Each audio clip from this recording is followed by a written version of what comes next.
Hello guys, welcome back to my YouTube channel English with Mamta. Guys, today I am gonna to teach you use of willing to, where you can use willing to, and what are the sentences I am just gonna teach you today. And today it's our day 3. So in this class I am just gonna tell you like आप एक word को कितने तरीके से अलग अलग तरीके से बोल सकते हैं, right guys? You can see over here, right? I have written also. Like अगर आपको बोलना है कि मैं कोई काम करना चाहता हूँ, कोई काम करने की इच्छा है, कोई काम करने का मन है मेरा, कोई काम करने के लिए मैं उत्सुक हूँ, तो ये सारे सेंटेंसेस हम अपने डेली यूज़ में सुनते ही हैं कि वो उससे मिलने के लिए इच्छुक है, मेरी उससे मिलने की इच्छा है, मेरा ये काम करने का मन हो रहा है.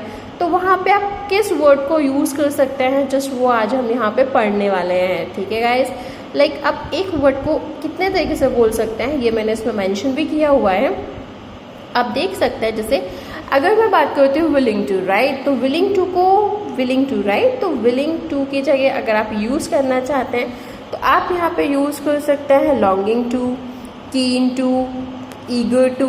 ठीक है, आप यहाँ पे ये सारे वर्ड्स पे यूज़ कर सकते हैं. इन सारे वर्ड्स का मीनिंग भी सेम होता है. Willing to, longing to, keen to, eager to, ये सारे वर्ड्स का मीनिंग सेम होता है. ठीक है, अगर आपको यही चीज़ नेगेटिव वे में बोलनी है कि मेरा कोई काम करने का मन नहीं है, कोई काम करने की इच्छा नहीं है, मूड नहीं है, तो आप वहाँ पे क्या कर सकते हो, आप यूज़ कर सकते हो in no mood, unwilling to, willing less, not willing to. ठीक है, ये इसका नेगेटिव फॉर्म हो जाएगा. इसके साथ आपको नॉट यूज़ करने की ज़रूरत नहीं है.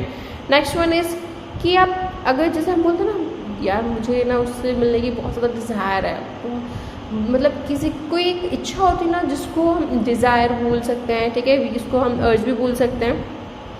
अगर कोई काम करने की आपकी बहुत ज़्यादा इच्छा है तो उसको आप यहाँ पे स्ट्रॉन्ग डिज़ायर या इंटेंस डिज़ायर में बोल सकते हैं. ठीक है, तो ये कुछ ऐसे वर्ड्स हैं जो हम यूज़ कर सकते हैं. ठीक है, और जिनसे हम सेंटेंसेस फ्रेम कर सकते हैं. मैंने यहाँ पे कुछ सेंटेंसेस आपके लिए लिखे भी रखे हुए हैं, आप चाहे तो देख सकते हैं. जैसे मैं अगर यहाँ पे बात करती हूँ तो यहाँ पे हो जाएगा मेरी अपने दोस्तों के साथ दिल्ली में पार्टी करने की इच्छा है. तो मैंने यहाँ पे ऑलरेडी मेंशन किया हुआ है, I am willing to do party with my friends in Delhi.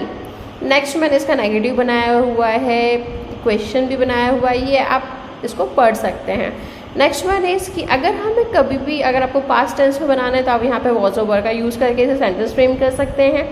हाँ गाइस, एक और चीज़, अगर आप यहाँ पे डिज़ायर और स्ट्रॉन्ग डिज़ायर, इंटेंस डिज़ायर का यूज़ कर रहे हैं तो आप जब जो स्ट्रक्चर बनाएंगे उसमें आप हैज़ और हैव का यूज़ करेंगे, वहाँ पे आप वॉज और वर का यूज़ नहीं करेंगे. इसीलिए मैंने इसमें सेंटेंस बना के आपको दिखा हुआ है. जैसे I have an urge to watch this movie, मेरी यह मूवी देखने की बहुत ज़्यादा इच्छा है.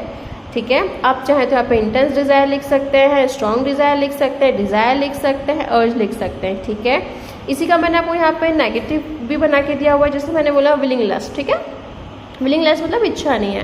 जैसे मैंने लिखा I am willing less to eat pizza, मेरी पिज़्ज़ा खाने की इच्छा नहीं है. She is unwilling to dance with me, उसकी मेरे साथ डांस करने की इच्छा नहीं है. ठीक है, Bunty was unwilling to give her money, Bunty की उसे पैसे देने की इच्छा नहीं है. ठीक है गाइस, तो यहाँ पे कुछ सेंटेंसेस है जो आप प्रैक्टिस कर सकते हैं अपने डेली रूटीन में. ठीक है, जिससे कि आप अपने इंग्लिश को और भी अच्छी तरीके से इम्प्रूव कर सकते हैं. ओके गाइस, तो ये कुछ एक छोटा सा स्ट्रक्चर था जो मैं आपके साथ शेयर करना चाहती थी, जो मैं आपको पढ़ाना चाहती थी. ओके गाइस, तो इसी तरीके के और भी स्ट्रक्चर्स लर्न करने के लिए, इसी तरीके की और भी वर्ड्स लर्न करने के लिए आप मेरे चैनल को सब्सक्राइब कीजिए और लाइक कीजिए. Thank you.